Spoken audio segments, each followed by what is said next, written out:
Welcome back to e learning with Hina ma'am channel. आज का जो सेशन है काफ़ी इंपॉर्टेंट सेशन है। क्यों इंपॉर्टेंट है? क्योंकि बात करेंगे आज 10 के दम श्रृंखला की जो लगातार आपके लोगों के बीच बनी हुई है। आपको बता दें कि कुछ स्टूडेंटों की क्वेरी थी कि मैम यूजीसी की first paper and second paper दोनों की क्लासेस स्टार्ट कीजिए, तो बस जल्दी ही हम करेंगे क्योंकि आपको बता दें कि आप अप्लाई करिए जिस सब्जेक्ट से आपको करना है। तो यहाँ पर आपको फर्स्ट और सेकेंड दोनों पेपर की, यानी सेकेंड में होम साइंस और फर्स्ट में तो कंपलसरी सबके लिए होता ही है, तो क्लास देने की पूरी कोशिश की जाएगी। अभी अब थोड़ा सा हम अपने पर्सनल उससे बिजी हैं, तो इस वजह से आपको अभी यूजीसी की क्लास नहीं दे पा रहे हैं। देन यूजीसी की जब क्लास आएंगी तो आप एक के बाद एक अपलोड होती जाएगी।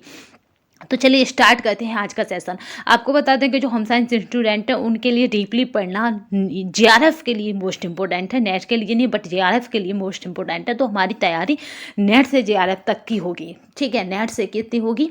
जेआरएफ तक की होगी, क्योंकि हम जब मान लेते हैं कि हमें नेट देना है तो हम नेट से भी नीचे रह जाते हैं। तो इसलिए जेआरएफ पर फोकस करते हुए, यानी नेट से जेआरएफ याद रखिए तक की रखनी है हमें तैयारी। तो बस जल्दी ही हम अपने पर्सनल काम से थोड़ा सा इधर हुए कि हमने इस पर क्या करा, अपलोडिंग वीडियो आपको प्रोवाइड की यूजीसी नेट के ऊपर, चाहे वो फर्स्ट पेपर हो चाहे सेकेंड हो, ठीक है।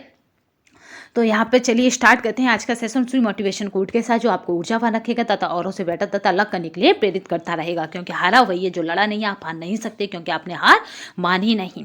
हौसलों ने मंजिल से कहा तेरे बस की बात नहीं, हौसलों ने मंजिल से कहा तेरे बस की बात नहीं, मंजिल ने हौसलों की आंखों में आंखें डाल के कहा चल झूठी, ठीक है, तेरी इतनी औकात नहीं। तो आपको अपने हौसलों को इतना बुलंद रखना है कि आप अपनी मंजिल को बहुत छोटा कर दें।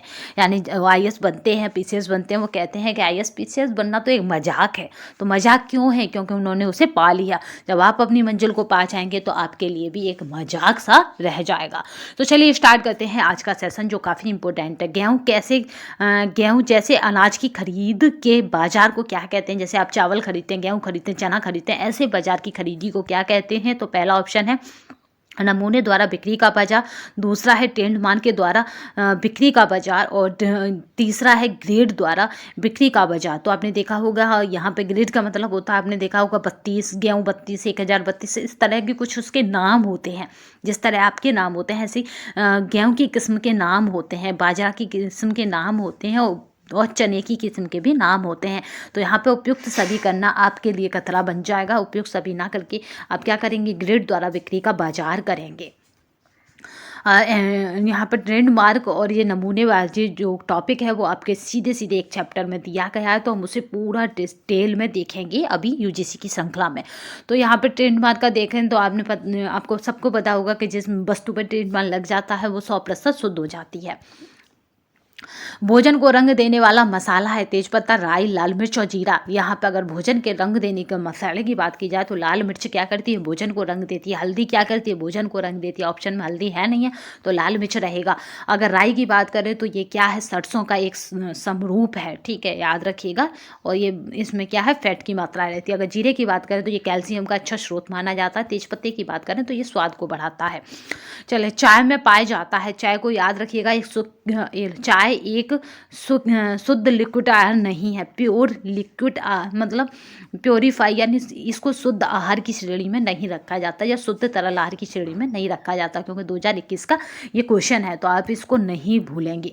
चलिए तो यहाँ पे देख लेते हैं। चाय में पाया जाता है, यहाँ पे है थियोफाइलिन, कैफीन, टैनिक अम्ल और सभी। तो चाय में क्या पाया जाता है? तो ये सभी पाया जाता है, क्योंकि कैफीन होता है और टैनिक अम्ल होता है। तो इसलिए अगर यहाँ इस तरह से आपको कभी भी कॉम्बिनेशन मिलता है, थर्ड ऑप्शन आपको पता नहीं, तो आप सभी पर जाएंगे। परिवार है सार्वभौमिक संस्था, सार्वभौमिक संगठन, इकाई और कोई नहीं।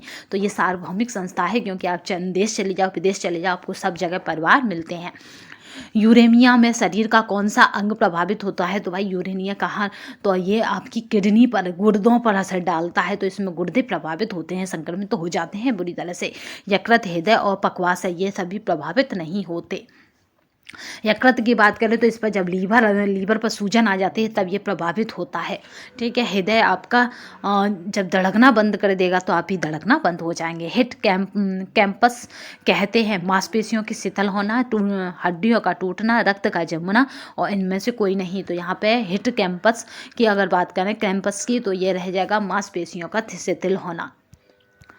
कार्य सरलीकरण की तकनीक है औपचारिक पेन पेंसिल तकनीक दोनों और कोई नहीं। तो कार्य सरलीकरण की जो तकनीक है वो दोनों है, ठीक है। औपचारिक और पेन पेंसिल तकनीक दोनों है। प्रयोगशाला तकनीक होती है औपचारिक तकनीक पाथवे चार्ट और मल्टीमैन चार्ट और कोई नहीं। तो यहाँ पे है औपचारिक तकनीक होती है प्रयोगशाला तकनीक। गुणात्मक तथा मात्रात्मक का निरीक्षण करता है वृत्त वर्ग त्रिभुज और आयत। तो यहाँ पर गुणात्मक तथा मात्रात्मक आप दोनों का निरीक्षण कब कर सकते हैं। तो यहाँ पे ये पूछा जा रहा है, तो आप याद रखेंगे कि इसका जो राइट आंसर रहेगा वो क्या रहेगा, तो ये रहेगा वर्ग है, ठीक है। क्योंकि हम वर्ग में ही बांटकर किसी चीज़ के गुण दोषों को देख सकते हैं। वॉशिंग मशीन किस सिद्धांत पर कार्य करती है, तो अपकेंद्र यानी अपने ही बल में अवकेंद्र बाहर की तरफ फेंकना, दोनों पर इनमें से कोई नहीं। तो याद रखिएगा अपकेंद्र पर कार्य करती है, ये वहीं के वहीं घूमती रहती है। जैसे जैसे आय बढ़ती है भोजन का प्रतिशत व्यय होता है। तो जब आय बढ़ती है तो हम क्या करते हैं, आपने देखा होगा कि जो एक किसका है बजट जो बताया था जिसमें क्या नहीं है, तो सेविंग के लिए कोई समाधान नहीं है उस बजट में, मतलब सेविंग की बात नहीं की है। उसी में बताया गया था कि जैसे जैसे आय बढ़ती है क्या करते हैं जो मतलब अमीर लोग होते हैं, इस तरह से लैंग्वेज ले लेते हैं हम, जो रिच मैन होते हैं वो क्या करते हैं, दो चीज़ों पर पैसा अधिक खर्च करते हैं, एक खाने पर और एक मनोरंजन पर पैसा अधिक खर्च होता है। तो जैसे जैसे आय बढ़ती है भोजन का प्रतिशत का व्यय होता है, बढ़ता है, घटता नहीं है आय बढ़ने पर। मध्यम वर्गीय परिवार का अधिकतम व्यय होता है।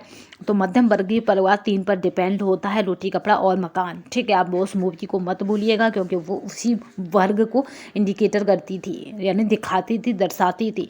तो आवास वस्त्र और शिक्षा, ठीक है। तो यहाँ पे ये क्या है, सभी पर व्यय करता है मध्यम वर्ग। मध्यम वर्ग में अपने आप को रखकर एक बार देखिएगा तो आपको लगेगा कि हाँ हम वस्त्र भी खरीदते हैं, हम शिक्षा पर भी व्यय करते हैं और आवास पर भी करते हैं। तो हम आवास बनाने पर ही कभी कभी जीवन अपना पूरा निकाल देते हैं। तो चलिए आज का हमने श्रृंखला 10 का हम कंप्लीट कर लिया है। आपको बता दें जल्दी ही हम आपको वीडियोस अपलोडेड कर देंगे, बट अभी थोड़ा सा हम बिजी हैं। थोड़ा सा जैसे ही हमें टाइम मिलता है हम क्या करेंगे, वीडियो अपलोड कर देंगे, क्योंकि अपलोड करने से पहले कंटेंट को खुद देखना पड़ता है कि कहाँ से कौन सा पेपर में पसने वाला होगा। तो चलिए यहाँ पे क्योंकि हमें डीपली जाना है यूजीसी के लिए, तो हमें क्या करना है, डीपली के लिए थोड़ा सा डीपली टाइम भी चाहिए। तो यहाँ पे बस आज की श्रृंखला में इतना ही। नेक्स्ट सेशन में फिर मिलेंगे, तब तक के लिए धन्यवाद। वंदे मातरम, जय हिंद।